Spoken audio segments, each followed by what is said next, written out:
दोस्तों, जब भी इन्वेस्टमेंट करने की बात आती है तो हम में से ज्यादातर लोग थोड़ा कंफ्यूज हो जाते हैं। आखिरकार किस तरह से इन्वेस्ट करें ताकि हमें अधिक से अधिक प्रॉफिट मिल सके? क्या हर महीने थोड़ा थोड़ा अमाउंट इन्वेस्ट करना बेहतर रहेगा या फिर एक बार में पूरा पैसा लगाना सही रहेगा? अब SIP, लमसम और म्यूचुअल फंड जैसे हार्ड वर्ड्स सुनकर हमारी उलझन और बढ़ जाती है और हमें समझ ही नहीं आता कि क्या करना चाहिए और कहां से शुरू करें। तो चलिए इस वीडियो में हम आसान शब्दों में यह समझते हैं कि आपके लिए सबसे अच्छा इन्वेस्टमेंट का तरीका कौन सा हो सकता है। हमारे साथ इस वीडियो के एंड तक बने रहें और हम आपको पूरी जानकारी देंगे। दोस्तों, म्यूचुअल फंड में इन्वेस्ट करने के दो तरीके होते हैं। सबसे पहला है SIP और दूसरा है लंप सम, लंबे समय तक पर मां थोड़ा थोड़ा अमाउंट इन्वेस्ट करने को फाइनेंस की लैंग्वेज में SIP कहा जाता है, यानी कि सिस्टमैटिक इन्वेस्टमेंट प्लान। वहीं एक ही बार में एक भारी भरकम अमाउंट को इन्वेस्ट करने के तरीके को लंप सम कहा जाता है। अब बात आई है कि इन दोनों में से कौन सा तरीका इन्वेस्टमेंट के लिए बेस्ट है। तो आइए जानते हैं कुछ उदाहरण के जरिए। यह है मिस्टर आदित्य, जो एक 30 साल के वर्किंग प्रोफेशनल हैं और महीने का लगभग 25 से 30 हजार रुपए कमाते हैं। आदित्य चाहता है कि वह अपना पैसा कहीं पर इन्वेस्ट करे। अब इन्वेस्ट करने के उसके पास दो तरीके हैं। या तो वह लंप सम के जरिए एक बार में ही सारा पैसा इन्वेस्ट कर दे या फिर वह हर महीने 5-5 हजार करके SIP में इन्वेस्ट करे। क्योंकि आदित्य के पास पैसों की थोड़ी कमी है और अपनी जॉब के बिजनेस रोल के कारण वह मार्केट रिसेट जैसी चीजों पर ध्यान नहीं दे पाता है, इसलिए उसने डिसाइड किया कि वह अगले 20 महीने के लिए 5,000 रुपए SIP में इन्वेस्ट करेगा, पूरी डिसिप्लिन के साथ। अगले 20 महीने तक इन्वेस्टमेंट किया और 20 महीने बाद आदित्य का औसत 12% रिटर्न के हिसाब से टोटल अमाउंट हो गया 1,32,000, जबकि इन 20 महीनों में उसने कुल 1,00,000 इन्वेस्ट किया, यानी कि उसे 32,000 का प्रॉफिट हुआ, जो शायद कोई और इंटरेस्ट रेट वाला ऑप्शन नहीं दे सका। अब दूसरी तरफ है मिस्टर संदीप, जो एक फ्रीलांसर हैं और हाल ही में एक प्रोजेक्ट खत्म करके उन्हें 1,00,000 रुपए प्राप्त हुए हैं। संदीप चाहते हैं कि वह इन पैसों को जल्दी से जल्दी कहीं पर इन्वेस्ट कर दें। संदीप की एक रेगुलर इनकम ना होने की वजह से उसे SIP में इन्वेस्ट करना सही ऑप्शन नहीं लगा, इसलिए उसने 1,00,000 रुपए का पूरा अमाउंट एक बार में ही लंप सम के जरिए इन्वेस्ट कर दिया। अब अगले 10 महीने के बाद मार्केट इतनी डाउन हो गई कि संदीप को अपना पैसा इन्वेस्ट करने का डिसीजन गलत लगा। उसने जल्दी जल्दी में अपना इन्वेस्टमेंट निकाला, जिससे उसे 80,000 रुपए ही मिले, यानी उसे 20% का लॉस हुआ। अब इन दोनों को अगर कंपेयर किया जाए तो आदित्य और संदीप दोनों ने ही समान अमाउंट इन्वेस्ट किया था। आदित्य ने SIP के जरिए किया था, जबकि संदीप ने लंप सम के जरिए किया था। लेकिन एक को 12% का प्रॉफिट हुआ तो वहीं दूसरे को 20% का लॉस हुआ। दोस्तों, इस उदाहरण को देखकर आपको यही लग सकता है कि SIP में इन्वेस्ट करना सही है और लंप सम में पैसा इन्वेस्ट करना गलत है, लेकिन ऐसा बिल्कुल नहीं है। दरअसल यह आपके इन्वेस्टमेंट के स्किल और मार्केट के मूवमेंट पर डिपेंड करता है। SIP एक ऐसा तरीका है जो लॉन्ग टर्म है और डाउन मार्केट के लिए बेस्ट ऑप्शन है, जबकि लंप सम एक शॉर्ट टर्म और बुलिश मार्केट के लिए इन्वेस्टमेंट का बेस्ट तरीका है। आइए इसे और भी आसान तरीके से समझते हैं। दो दोस्त हैं, एक का नाम है मनीष और दूसरे का नाम है अजय। मनीष एक गवर्नमेंट कर्मचारी है जिसकी मंथली एक फिक्स इनकम है और वहीं अजय एक बिजनेसमैन है जो स्टॉक मार्केट की अच्छी समझ रखता है। अब साल 2008 में दोनों डिसाइड करते हैं कि वे अपने पैसे कहीं पर इन्वेस्ट करेंगे। मनीष की एक फिक्स्ड इनकम होने के कारण वह डिसाइड करता है कि वह हर महीने 5,000 रुपए SIP में इन्वेस्ट करेगा और वो भी पूरे 10 साल के लिए। लेकिन अजय एक बिजनेसमैन था और उसे मार्केट की भी अच्छी समझ थी, इसलिए उसने मार्केट का एनालिसिस करते हुए डिसाइड किया कि वह 5,00,000 रुपए लंप सम के जरिए इन्वेस्ट करेगा। 2008 से लेकर 2018 तक मनीष ने डिसिप्लिन के साथ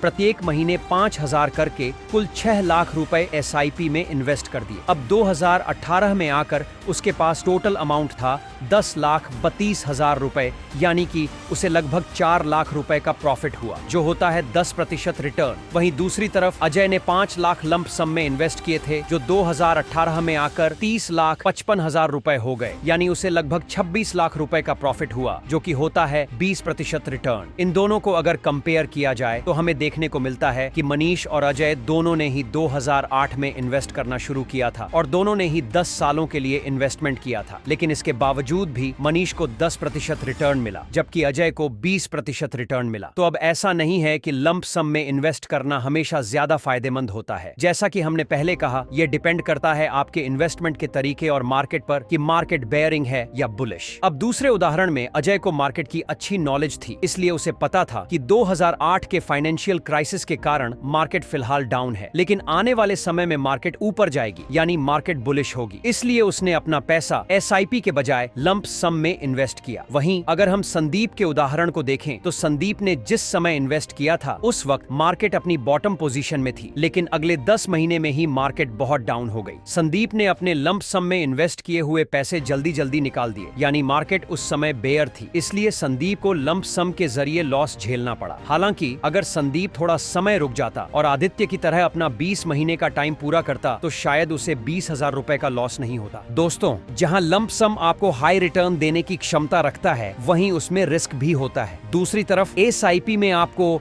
लॉन्ग टर्म में एक लिमिटेड रिटर्न मिलता है, लेकिन उसके साथ रिस्क भी बहुत लिमिटेड होता है। जैसे हर चीज के फायदे और नुकसान होते हैं, वैसे ही लंप सम और एसआईपी के अपने अपने फायदे और नुकसान होते हैं। ये पूरी तरह आप पर डिपेंड करता है कि आपकी सिचुएशन कैसी है, आपकी मार्केट के बारे में नॉलेज कितनी है और आपके पास कितना समय है। अगर आप एक कंपनी के कर्मचारी हैं, आपकी एक रेगुलर और एवरेज इनकम है और आप मार्केट के बारे में कुछ ज्यादा नहीं जानते या आपके पास मार्केट के रिसर्च करने का टाइम नहीं है, तो आपके लिए सबसे बेस्ट ऑप्शन है एसआईपी। कुछ लोगों को लगता है कि एसआईपी लोन और ईएमआई की तरह है जो आपको हर महीने भरनी ही पड़ती है, लेकिन दोस्तों ऐसा बिल्कुल भी नहीं है। आप जब चाहे एसआईपी का अमाउंट जमा करना बंद कर सकते हैं। मान लीजिए आपने 5,000 रुपए का अमाउंट एसआईपी में डालना शुरू किया और आपने सोचा कि यह अमाउंट आप रेगुलर 5 साल तक डालेंगे, लेकिन 2 साल बाद आपके साथ कोई इमरजेंसी आ गई और आपकी फाइनेंशियल कंडीशन खराब हो गई। ऐसे में आपको बैंक से कोई नोटिस नहीं आएगा, बल्कि आप एसआईपी के अमाउंट को जमा करना बंद कर सकते हैं और अब तक जितना भी पैसा आपने इन्वेस्ट किया था उसे वैसे ही छोड़ सकते हैं। इसके अलावा आप जब चाहे तब एसआईपी से पैसे निकाल सकते हैं। इसमें फिक्स डिपॉजिट की तरह टाइम की कोई सीमा नहीं होती है। आप जब चाहें तब अपनी एसआईपी से पैसे निकाल सकते हैं। दूसरी तरफ अगर आपकी इनकम बहुत अच्छी है और आपको मार्केट के उतार चढ़ाव की अच्छी नॉलेज है, तो आपके लिए लंप सम में इन्वेस्ट करना सही हो सकता है। लंप सम में आप एक बार में बड़ा अमाउंट जमा करके मार्केट की दिशा का अंदाजा लगाते हुए अच्छा रिटर्न कमा सकते हैं। दोस्तों, एसआईपी हो या लंप सम, इन दोनों ही तरीकों से आप स्मॉल कैप, मिड कैप और लार्ज कैप फंड्स में इन्वेस्ट कर सकते हैं। बहुत ही सरल शब्दों में सेबी ने इन्वेस्टमेंट को आसान बनाने के लिए कंपनियों को 3 सेक्शन में डिवाइड किया है। पहला है लार्ज कैप फंड्स, जहां आप उन कंपनियों में इन्वेस्ट कर सकते हैं जिनकी मार्केट कैपिटल 20,000 करोड़ से अधिक हो। दूसरा है मिड कैप फंड्स, जहां आप उन कंपनियों में इन्वेस्ट कर सकते हैं जिनकी मार्केट कैपिटल 5,000 करोड़ से 20,000 करोड़ के बीच हो। तीसरा है स्मॉल कैप फंड्स, जहां आप उन कंपनियों में इन्वेस्ट कर सकते हैं जिनकी मार्केट कैपिटल 5,000 करोड़ से कम हो। तो दोस्तों, अब यह पूरी तरह आप पर डिपेंड करता है कि आप इन्वेस्टमेंट के किस तरीके को अपनाते हैं। आप अपनी सिचुएशन के हिसाब से मार्केट की रिसर्च करें और जो तरीका आपको सूटेबल लगे उसे अपनाते हुए मार्केट में इन्वेस्ट करें और बेहतर रिटर्न प्राप्त करें। आपको यह वीडियो कैसा लगा कमेंट करके जरूर बताएं और चैनल को सब्सक्राइब करना बिल्कुल भी ना भूलें, क्योंकि हम ऐसे ही वैल्यूएबल वीडियो आपके लिए लाते रहेंगे। Thank you for watching.